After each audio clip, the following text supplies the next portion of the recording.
आशीर्वाद लेकर भगवान आगे बढ़े हैं।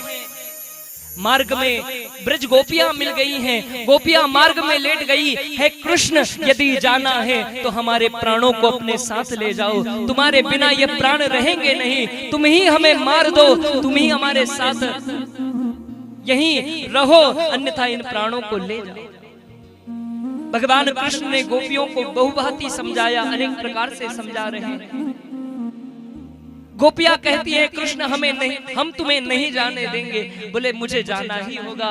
गोपियों लेकिन एक बात है, गोपी तेरे जैसा मन नहीं जो संसार की कामना नहीं करती, मुझे कृष्ण की कामना करती है। तेरे जैसा मन नहीं जिसमें कोई विचार दूसरा नहीं, मुझे कृष्ण के सिवा। हे गोपी तेरे जैसा मन नहीं, मुझे कृष्ण जैसा कोई धन नहीं, मुझे कृष्ण जैसा कोई धन नहीं, और अक्रूर जैसा कोई जन नहीं। स्वयं की समस्या नहीं लेकर आया, समाज की समस्या लेकर आया है, जग कल्याण के लिए आया है, इस अक्रूर जैसा जन नहीं। गोपी तेरे जैसा मन नहीं, कृष्ण जैसा धन नहीं, अक्रूर जैसा जन नहीं। तू आज एक काम कर, गोपी जैसे मन से कृष्ण जैसे धन को, अक्रूर जैसे जन को आज दान में दे दे। भगवान दान में जाना चाहते। गोपियों से कहा ये मेरी वंशी, ये वंशी को तुम संभालो, ये मेरी काली कांवरिया तुम संभालो। गोपी मैं परसों आ जाऊंगा, सभी चिंता मत करो, मैं जरूर आऊंगा, परसों आऊंगा। लेकिन भगवान परसों की कहकर गए, बरसों तक लौटकर ही नहीं आए। गोपियों की ऐसी दशा है जिसका शब्द में वर्णन नहीं किया जा सकता। अपने प्राण जीवन धन श्री कृष्ण के विरह में सारी गोपियां दुखी हैं। इधर श्री अक्रूर जी महाराज भगवान श्री कृष्ण को लेकर आगे बढ़े हैं। यमुना के पुलिन पर अक्रूर जी महाराज ने स्नान करने का विचार किया, प्रभु मैं स्नान कर लूं। भगवान ने कहा ठीक है काका जी। अक्रूर जी के मन में संशय था कि कहीं भगवान को किसी प्रकार की हानि ना हो जावे। तब जैसे ही जल में प्रवेश किया, क्या देखते हैं कि जल में कृष्ण और बलराम बैठे हैं। पुनः बाहर आकर देखा कि रथ में भी कृष्ण बलराम बैठे हैं। समझ गए भगवान तो हर जगह व्याप्त है, कोई उनका कुछ नहीं बिगाड़ सकता। कंस क्या करेगा, कुछ नहीं कर सकता। हमारे ब्रज के संत भाव देते हैं कि अक्रूर जब ले जाने लगे तो श्री कृष्ण तो यमुना में ही छिप गए, कृष्ण तो ब्रज मंडल छोड़कर गए ही नहीं। अरे जिसे अक्रूर लेकर गए वे तो दूसरे ही कृष्ण थे। यहाँ सुंदर भगवान के सखा श्री कृष्ण के साथ आए हैं। कहने लगे कन्हैया हम भी तेरे साथ चलेंगे, हम तो कोई अकेलो ना जान देंगे, तेरे साथ चलेंगे, साथ में चलेंगे। भगवान ने कहा ठीक है तुम भी पीछे पीछे आ जाओ। सारे सखा पीछे पीछे आते हैं। भगवान श्री कृष्ण मथुरा में प्रवेश करते हैं। अक्रूर जी से कहा जाओ कंस को सूचना दे दी जाए कि कृष्ण और बलराम आ गए हैं, हम हमारे मित्रों के साथ नगर में प्रवेश करेंगे।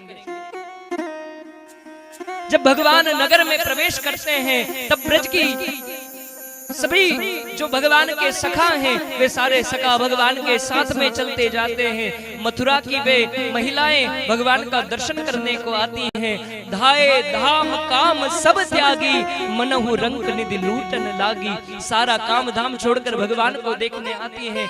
ब्रजवासी देखते हैं अरे भैया कन्हैया कैसो घर कैसो मकान कैसे लोग, मथुरा तो शहर है, हम तो गांव से आए हैं, ये शहर तो बड़ो सुंदर है। यहाँ के रहने वाले लोग कैसे दिव्य आभूषणों को पहने हैं, यहाँ रहने वाले लोग कैसे कैसे बड़े बड़े ऊंचे ऊंचे घरों में रहे। मीनार वाके ऊपर मीनार, वाके ऊपर मीनार। भैया घर के ऊपर घर धर राखो है, घर के ऊपर घर धर राखो है, ऐसे ऐसे घर देखे। गांव का साधारण सा व्यक्ति कहीं बड़े शहर में चले जावे तो वहां महाराज देखकर बड़े अचंबा में पड़ जावे। महाराज यो का भयो घर के ऊपर घर ठाड़ो है। ब्रजवासी के वे लाला ये कैसी व्यवस्था। भैया गांव को साधारण व्यक्ति कहीं बड़ी सिटी में शहर में चले जावे वाको तो सब अचंबो ही लगे। एक व्यक्ति अपनी गांव वाली सास को ले गयो कहीं बड़े शहर में और लिफ्ट में कीनी ठाड़ी, लिफ्ट में खड़ी कर दी और सासू माँ बोली भैया वो कहाँ भेजे? बोले तो को भेज रहे ऊपर। वह ऊपर को मतलब दूसरों समझ बैठी। अरे भैया अबे ना जाऊं जमाए राजा अबे ना जाऊं। अरे बोले तो बेच के रहूंगा महाराज, सारे घर में कलेश कर रखो है, तो को तो बेच के रहूंगा। वो बोली मर ही रही हूं तो सारी पोल पिटाटी खोद डाली, यो धन मारा क्यों, यो पैसा मारा क्यों, वाको इतनो देनो वासे इतनो लेनो, सारी पोल पिटारी खोल डाली। 5वें माले पे पहुंची, जमाई ने फिर द्वार खोलो, बोले मैं कहाँ हूँ, बोले अभी नहीं जा रही, तू ऊपर शांति रख। वो बोली महाराज इससे तो चली जाती, सारी पोल पिटारी खोल डाली। तो गांव को व्यक्ति शहर चले जावे तो वह को बड़ो अजीब लगे है। श्री कृष्ण अपने सखाओं के साथ जा रहे थे, ब्रजवासी कहने लगे भैया कन्हैया ये हमने वस्त्र पहने हैं, ये कैसे फटे टूटे वस्त्र हैं, इनसे हमें बड़ी लज्जा होती है। अरे देख कैसे सुंदर वस्त्रों को धारण पहन कर यहाँ के लोग भ्रमण कर रहे हैं। कंस का राज नामक धोबी निकल कर जा रहा था। श्री कृष्ण ने उससे कहा भैया हम कृष्ण कंस के भांजे लगते हैं, हमें एक वस्त्र पहनाए दो। वो बोला अरे तुम गांव के रहने वाले ग्वारिया, अरे इन राजसी वस्त्रों को पहनना कहां जानो, तुम इन राजसी वस्त्रों को पहनना अभी ना जानो, भैया थोड़ा समय देना, अभी हाँ अभी थोड़ा विवाह में समय लगेगा।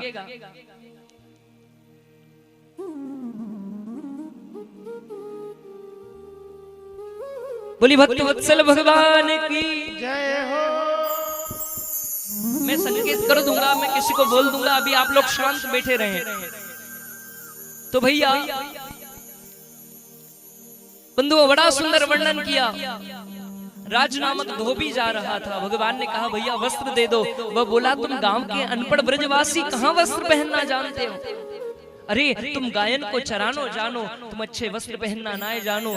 जब भगवान का अपमान करने लगा, भगवान को क्रोध आया, एक जोर की चमाट इसके गाल पर लगाई है, सो महाराज सड़ धड़ से अलग हो गया। ये पूर्व जन्म का वही धोबी है राम अवतार में जिसने मां जानकी के लिए कुछ कहा था। भगवान ने राज नामक धोबी का उद्धार किया, नए नए सुंदर सुंदर वस्त्र पहने, पर वस्त्र थे राक्षसों के, वस्त्र राक्षसों के थे। एक जोड़ी वस्त्र में 4-4 5-5 ग्वाल आ गए, बड़े ढीले ढाले से वस्त्र।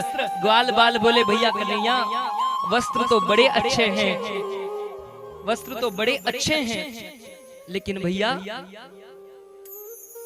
कुछ बड़े हैं, अच्छे तो हैं पर बड़े हैं, इन्हें सुव्यवस्थित कर ले।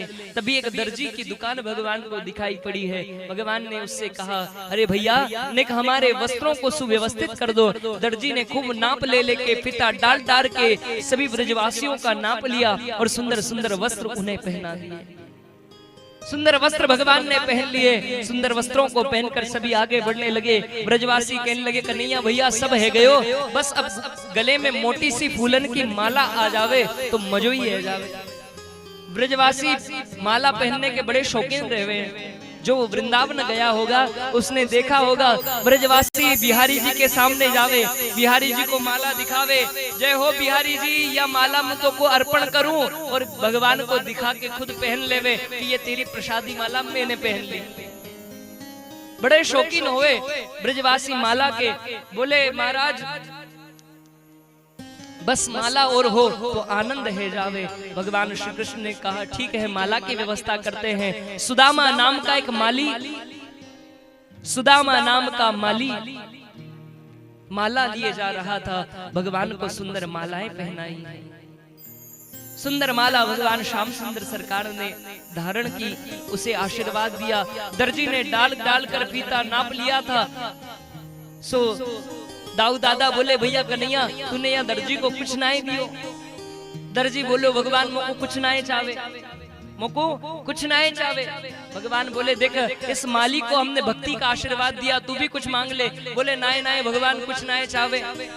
अच्छा तो मैं तुमको आशीर्वाद दूं तेरी दिन दुगनी रात चौगनी उन्नति होवे। सो आज भी वो आशीर्वाद फलीभूत हो रहा है। जितने का कपड़ा नहीं होता उससे ज्यादा की सिलाई हो जाती है।